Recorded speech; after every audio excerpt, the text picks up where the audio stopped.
Praise lord. దేవునికి స్తోత్రం. హల్లెలూయా.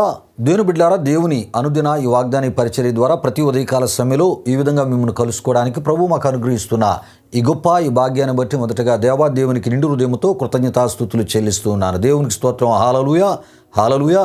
అదేవిధముగా మా ఈ కార్యక్రమాలను యూట్యూబ్లో మేము అప్లోడ్ చేస్తున్నప్పుడు వీక్షిస్తున్నటువంటి ఆత్మీయులకు మీ అందరికీ ప్రభు యేసుక్రీస్తు నామములో శుభాభివందనాలను నేను తెలియజేస్తూ ఉన్నాను. ప్రభు మిమ్మును మీ కుటుంబాలను నూరొత్తులుగా ఆశీర్వదించునుగాక. దేవుని బిడ్డలారా, ఈ ఉదయకాల సమయంలో ప్రభు మీకు ఇచ్చు వాగ్దానము ఇది అయి ఉన్నది. మీకా గ్రంథము 4వ అధ్యాయము 13వ వచనమునై ఉన్నది. ఈ యొక్క వాగ్దాన ఈ వచనాన్ని నేను మీ కొరకు చదువుతున్నాను. ప్రతి ఒక్కరూ ప్రార్థన పూర్వకంగా వినవలసిందిగా ప్రభు యేసుక్రీస్తు నామములో నేను మిమ్మల్ని కోరుతున్నాను. ఈ వాగ్దాన వచనం ఈ విధముగా వ్రాయబడి ఉన్నది. సియోను కుమారి, నీ శృంగము ఇనుపదిగాను నీ డెక్కలు ఇత్తడివిగాను నేను చేయుచున్నాను అనేటటువంటి ఈ వాగ్దానమును ప్రియా దేవుని బిడ్డలారా, మీకా ప్రవక్త ద్వారా ఇశ్రాయేలు వారికిని యూదా వారికిని ఇచ్చినటువంటి భవిష్యత్తు ప్రవచన వాక్కు ఈ యొక్క వాగ్దాన వాక్కై ఉన్నది అని మనం తప్పక తెలుసుకోవాలి. అయితే ప్రియా దేవుని బిడ్డలారా, భవిష్యత్తులో దేవుని యొక్క రాజ్యం లోకాన్ని జయిస్తుంది అనేటటువంటి అద్భుతమైనటువంటి విషయం ఈ వాగ్దానములో మనకి కనబడుతుంది ప్రియా దేవుని బిడ్డలారా. అంతేకాదు, ఈ వాగ్దానము అంచె దినముల్లో యూదా వారి పట్ల ఇశ్రాయేలు వారి పట్ల నెరవేర్చబడబోవు వాగ్దానమునై ఉన్నది ప్రియా దేవుని బిడ్డలారా. ఈ వాగ్దానము మీకు బాగా అర్థం అవ్వాలంటే ప్రియా దేవుని బిడ్డలారా, యెషయా గ్రంథము 2వ అధ్యాయం 1 నుండి 5 వరకు వ్రాయబడినటువంటి వాక్యవచనాలు మీరు చూస్తే ప్రియా దేవుని బిడ్డలారా, ఈ వాగ్దానానికి సంబంధించినటువంటి ప్రతి ఒక్క ఆత్మీయ అర్థాలు భావం స్పష్టంగా బహుస్పష్టంగా మీకు తెలియజేయబడుతుంది ప్రియా దేవుని బిడ్డలారా. అంతేకాదు, ఇశ్రాయేలు రాజ్యముతో సహా ప్రపంచమంతటిని దేవుడే మానవునిగా వచ్చినటువంటి క్రీస్తు పరిపాలించబోచున్నాడు గనుక ప్రియా దేవుని బిడ్డలారా, ఆయన పరిపాలించు సమయంలో నెరవేర్చబడబోవు వాగ్దాన వాక్కు ఈ యొక్క వాక్కై ఉన్నది. ఎందుకంటే ప్రియా దేవుని బిడ్డలారా, యెహోవాయే యేసుక్రీస్తుగా వచ్చారు గనుక ప్రియా దేవుని బిడ్డలారా, ఈ విషయాలు యెషయా గ్రంథం 40వ అధ్యాయం 3, మత్తయి 3:3 పోల్చి చూస్తే మీకు తెలియపరచబడుతుంది. యోహాను సువార్త 8:24, యోహాను సువార్త 10:33, అదేవిధముగా యోహాను రాసిన మొదటి పత్రిక 5వ అధ్యాయము 20, తిమోతికి రాసిన మొదటి పత్రిక 3:16, ప్రకటన గ్రంథం 19వ అధ్యాయం 16, ప్రకటన గ్రంథం 20వ అధ్యాయం 4 నుండి 6 వరకు రాయబడిన వాక్యవచనాలు మీరు చదివినట్లయితే ప్రియా దేవుని బిడ్డలారా, నేను చెప్పిన ఈ విషయాలన్నీ మీకు బహుస్పష్టంగా మీకు తెలియపరచబడతాయి. ఎందుకంటే ఈ యొక్క వాగ్దాన ఈ వాక్కు భవిష్యత్తులో నెరవేర్చబడబోయే వాక్కు అయి ఉన్నదని, ఈ విషయాలు కూడా ఇవి కూడా ఎవరిలో నెరవేర్చబడతాయి అంటే ప్రియా దేవుని బిడ్డలారా, ఆ వాక్య రిఫరెన్సులు మీరు చదువుట ద్వారా బహుస్పష్టంగా మీకు తెలియపరచబడతాయి. అయితే ప్రియా దేవుని బిడ్డలారా, ఇశ్రాయేలు వారి పట్ల యూదా వారి పట్ల భవిష్యత్తులో నెరవేర్చబడబోయే వాగ్దాన వాక్కుగా ఈ యొక్క మీకా గ్రంథం 4వ అధ్యాయం 13 ఉందని తప్పక మీరు తెలుసుకోవాలి. అయితే ప్రియా దేవుని బిడ్డలారా, మీకా గ్రంథం 4వ అధ్యాయం 13లోని ఈ వాగ్దానములో ప్రియా దేవుని బిడ్డలారా, సియోను కుమారి అని మనం చూడగలం. ప్రియా దేవుని బిడ్డలారా, సియోను, దావీదుపురము, ఇవి రెండు కూడా ప్రియా దేవుని బిడ్డలారా, అంటే సియోనన్నా దావీదుపురం అన్నా ఇవి రెండు ఒకదానికి సంబంధించినటువంటి పేరై ఉన్నదని మనం తప్పక తెలుసుకోవాలి. అయితే సియోను పట్టణమైనటువంటి యెరూషలేమును రాజైనటువంటి దావీదు పట్టుకొని దావీదు పురమని దానికి పేరు పెట్టుటను మనం చూస్తూ ఉంటాం. సమూయేలు 2వ గ్రంథం 5వ అధ్యాయం 6-7, దినవృత్తాంతాల మొదటి గ్రంథం 11వ అధ్యాయం 4-5 వచనాల ద్వారా ఈ విషయాలు మనకి తెలియపరచబడతాయి. ప్రియా దేవుని బిడ్డలారా, ఎందుకు ఈ విషయాలు ఇంత వివరంగా మీకు తెలియపరుస్తున్నానంటే, ఒక వాగ్దానాన్ని మనం వింటూ ఉన్నప్పుడు ప్రియా దేవుని బిడ్డలారా, వాగ్దానానికి సంబంధించిన ప్రతి విషయాన్ని ప్రభు సేవకులైన వారు తెలియపరచగలిగినప్పుడే దేవుని యొక్క వాక్యాన్ని దేవుని బిడ్డలైన వారు నేర్చుకోగలరు. అందులో ఉన్నటువంటి దేవుని యొక్క ఆశీర్వాదాన్ని తెలుసుకోవడానికి కూడా అవకాశం ఉంటుంది. ప్రియా దేవుని బిడ్డలారా, విషయాలు గమనించండి. అయితే ఈ వాగ్దానములో సియోను కుమారి, నీ శృంగము ఇనుపదిగాను అని మనం చూడగలం. శృంగము అనగా ప్రియా దేవుని బిడ్డలారా, కొమ్ము అని అర్థమునై ఉన్నది. ఇది ఇశ్రాయేలీయులు తైలము మొదలగు పదార్థములను పోసి ఉంచుకున్నటకు కొమ్ములను వారు ఆ దినాల్లో వారు వాడారు. ప్రియా దేవుని బిడ్డలారా, ఈ విషయాలు సమూయేలు మొదటి గ్రంథం 16వ అధ్యాయం 1 నుండి 13 వరకు, రాజుల మొదటి గ్రంథం 1వ అధ్యాయం 39లో మనం చూస్తూ ఉంటాం. ప్రియా దేవుని బిడ్డలారా, విషయాలు గమనించండి. అంటే వారు కొమ్ముని దేనికి వాడేవారంటే ప్రియా దేవుని బిడ్డలారా, ఆ తైలము మొదలగు పదార్థాలను అందులో పోసి భద్రంగా ఉంచుకోవడానికి కొమ్మును వాడుతూ ఉండేవారు. ప్రియా దేవుని బిడ్డలారా, విషయాలు గమనించండి. అయితే శృంగము లేక కొమ్ము బలమును, గొప్పతనమును, జయమును, హెచ్చించబడుటను సూచిస్తూ ఉన్నాయి. ప్రియా దేవుని బిడ్డలారా, విషయాలు గమనించండి. అయితే సియోను కుమారి, నీ శృంగము ఇనుపదిగాను అంటే ప్రియా దేవుని బిడ్డలారా, ఇశ్రాయేలీలకు దేవుడిచ్చేటటువంటి శక్తి బలములు ప్రియా దేవుని బిడ్డలారా, ఇనుము అంత బలముగాను గట్టిగాను ఉండుననియు ప్రియా దేవుని బిడ్డలారా, శత్రువులను నాశనము చేయు ప్రియా దేవుని బిడ్డలారా, మరి అంత గొప్ప బలమైనటువంటి శక్తిని దేవుడు ప్రియా దేవుని బిడ్డలారా ఇశ్రాయేలీలకు ఇస్తానని దేవుడు ఈ వాగ్దానము ద్వారా చెప్పుటను మనం చూడగలం. ప్రియా దేవుని బిడ్డలారా, అయితే ఈ వాగ్దానము ద్వారా ఈ ఉదయకాల సమయంలో ప్రభు మీకిచ్చు వాగ్దాన దీవెనలు ఏమై ఉన్నవంటే ప్రియా దేవుని బిడ్డలారా, శృంగము లేక కొమ్ము వలె ప్రియా దేవుని బిడ్డలారా ఆత్మీయ బలమును, మానసిక బలమును మీకు ఇచ్చేదనని దేవుడి ఉదయకాల సమయంలో మాట్లాడుతున్నాడు. ప్రియా దేవుని బిడ్డలారా, విషయాలు గమనించండి. అదేవిధముగా ప్రియా దేవుని బిడ్డలారా, గొప్పతనమును, జయమును, హెచ్చించబడు స్థితిని మీకు అనుగ్రహించదనని ఈ వాగ్దానము ద్వారా ఆయన చెప్పుచూ ఉన్నారు. ప్రియా దేవుని బిడ్డలారా, విషయాలు గమనించండి.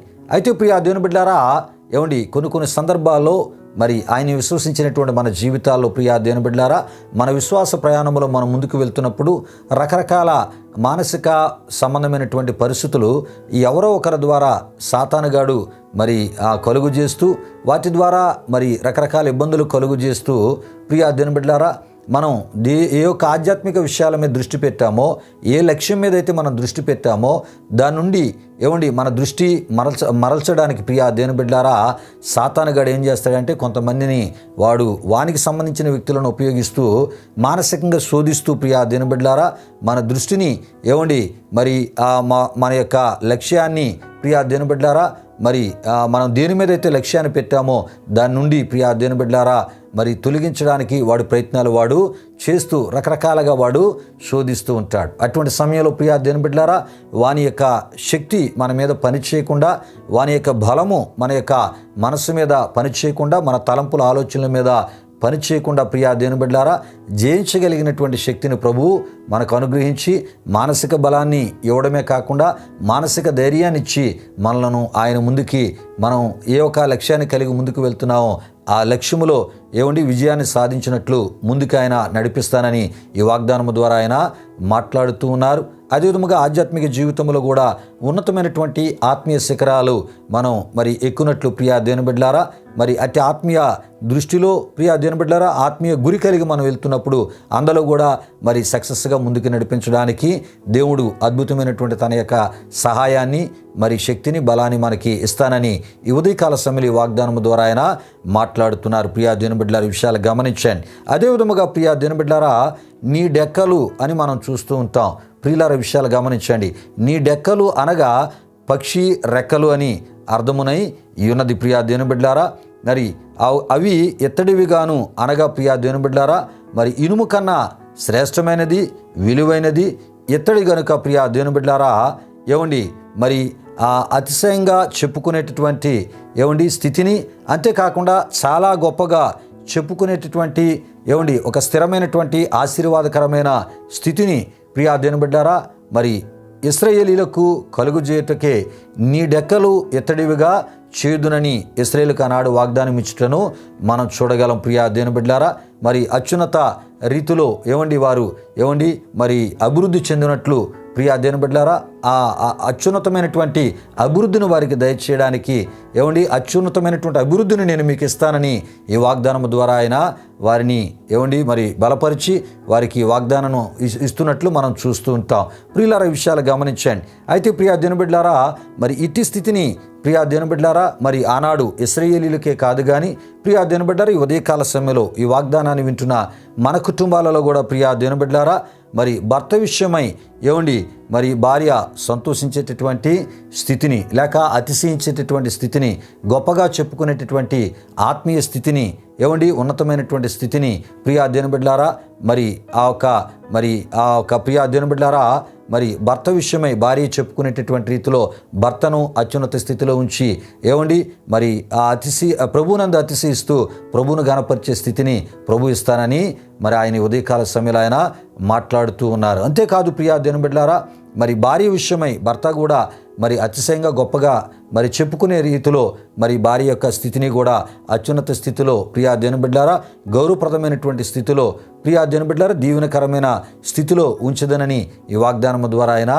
మాట్లాడుతున్నారు. అంతేకాదు మరి తల్లిదండ్రులైన వారు వారి పిల్లల విషయమై ప్రియా దేవుని బిడ్డలారా, క్రైస్తవ తల్లిదండ్రులైన వారు వారి పిల్లల విషయమై వారు అతిశయంగా గొప్పగా మరి చెప్పుకునేటటువంటి రీతిలో ఎడ్యుకేషన్లో మంచి విజయాలు దేవుడిస్తూ, అదేవిధంగా ఉద్యోగపరంగా అత్యున్నత స్థితిలో వారిని ఉంచుతూ, అంతేకాకుండా ప్రియా దేవుని బిడ్డలారా, మంచి కుటుంబాలనిచ్చి మంచి ఉన్నతమైన రీతిలో వారి కుటుంబాలను ఆ ఒక అత్యున్నత రీతిలో మరి స్థిరమైనటువంటి ఆశీర్వాదకరమైన స్థితిలో ఉంచి మరి వారి బిడ్డల విషయమే తల్లిదండ్రులు అతిశయంగా ప్రభునందు అతిశయపడుతూ చెప్పుకునే స్థితిని ఆయన కలుగజేస్తానని ఈ ఉదయకాల సమయంలో ఈ వాగ్దానం ద్వారా ఆయన మాట్లాడుతున్నారు. కనుక ప్రియా దేవుని బిడ్డలారా, ఈ వాగ్దాన మాటలను మనం విశ్వసిస్తూ ఈ వాగ్దానంలో ఉన్న ఈ దీవెనను మనం పొందుకుందాం. ప్రియా దేవుని బిడ్డలారా, మరి ఇట్టి వాగ్దాన ఈ దీవెనలో మనం పొందుకున్నట్లు దేవుడు కోరే ఆత్మీయతలో మనం ముందుకి సాగిపోదాం. రండి, ముగింపు ప్రార్థన ఆశీర్వాదముతో ఈ వాగ్దానాన్ని ముగించుకుందాం. ప్రార్థన చేసుకుందాం. ప్రార్థన చేస్తున్నప్పుడు ప్రతి ఒక్కరు కళ్ళు మూసుకొని తల వంచి మరి ప్రార్థనలో నాతో పాటు ఏకీభవించవలసిందిగా ప్రభువైన యేసుక్రీస్తు నామములో మిమ్మల్ని కోరుతున్నాను. ప్రార్థన చేసుకుందాం. ప్రియా దేవుని బిడ్డలారా, మహిమా స్వరూపైన మా ప్రభువా జీవాధిపతి అయిన యేసయ్య, నీ ఘనమైన నామానికి మహిమ చెల్లిస్తున్నాం. దయగలిగిన దేవా, అనుదిన ఈ వాగ్దాన పరిచర్య ద్వారా మా ప్రియుల్ని ఈ విధంగా బలపరచడానికి మీరు మాకు ఇస్తున్న ఈ గొప్ప భాగ్యాన్ని బట్టి మీకు స్తోత్రాలు. ఈ విధంగా అనుదిన నీ వాక్యాన్ని ఉదయకాల సమయంలోనే మేము ధ్యానం చేసుకోవడానికి, నీ మాటల ద్వారా అయా ఆధ్యాత్మిక బలాన్ని, మానసిక ధైర్యాన్ని పొందడానికి, మా విశ్వాసాన్ని బలపరచుకోవడానికి మీరు మాకు ఇస్తున్న గొప్ప భాగ్యాన్ని బట్టి స్తుతులు చెల్లిస్తున్నాం. ఈ వాగ్దానాన్ని విని మా ప్రియులను దీవించండి. దినమంతా మీ సన్నిధి కాపుదల భద్రత ఇచ్చి వారు తలపెట్టే కార్యాలు సఫలపరిచి వాగ్దానంలో ప్రతి దీవెన వారికి అనుగ్రహించి తద్వారా మీరు మహిమ పొందమని యేసు నామములో అడిగి వేడుకొనుచున్నాము తండ్రి, ఆమీన్. ఇప్పుడు మన తండ్రి అయిన దేవుని యొక్క ప్రేమైన కుమారుడైన యేసుక్రీస్తు వారి యొక్క కృప, పరిశుద్ధాత్మ దేవుని యొక్క అన్యోన్య సహవాసం ఈ వాగ్దాన కార్యక్రమంలో పాల్గొని మరి ఈ మాటలు విని ఈ ప్రార్థనలు ఎక్కిపించిన మా ఆత్మీయులకు, సర్వలోక పరిశుద్ధులకు ఇప్పుడు ఎల్లప్పుడు సదాకాలముతో నడిపించి కాపాడునుగాక. ఆమీన్. యేసు రక్తమే జయం, ప్రభేశ్వర రక్తమే జయం, ప్రభేశ్వర రక్తము సంపూర్ణమైనది, అపవాది క్రియలకు అనంత నాశనము కలుగునుగాక. ఆమీన్, ఆమీన్. ప్రభు మిమ్మును మీ కుటుంబాలు వృత్తులుగా ఆశీర్వదించునుగాక. తన సమాధానముతో ప్రభు మిమ్ములను మీ కుటుంబాలు నింపునుగాక. ఆమీన్, ఆమీన్.